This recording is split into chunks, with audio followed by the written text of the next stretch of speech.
Shriners Hospitals for Children and SAG-AFTRA hosted the panel discussion Hollywood's Greatest Role Ever, expanding opportunities for people with disabilities at the official Sundance Film Festival.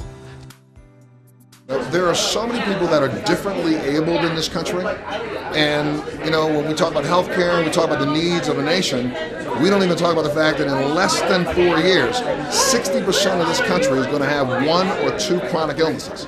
That's over 180 million people. So I'm glad that Shriners Hospital is putting on an event like this to make Hollywood and all of us recognize that there's a tenet that almost every religion believes in, and that is what you do for the least of us.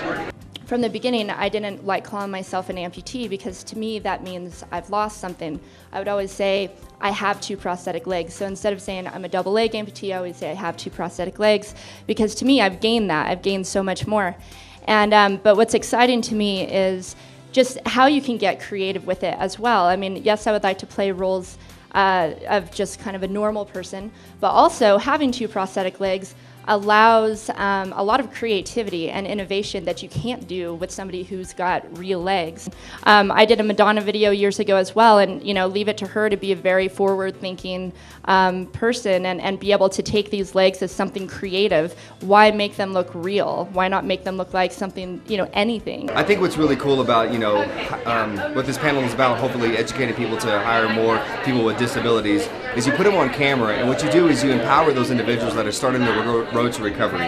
And ultimately what you do is you give them the ability and the tools to be able to diss and disability, and ultimately realize that all they have is ability. I grew up being called disabled. That's what they have instilled into me.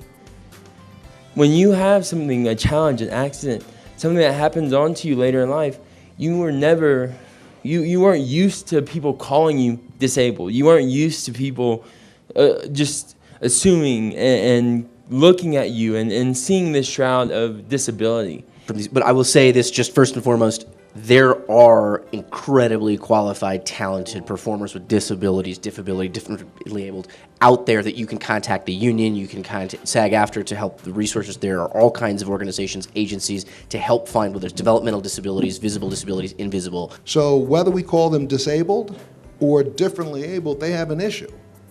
But the biggest issue that they have is that they want to see a reflection of them in the images that they see.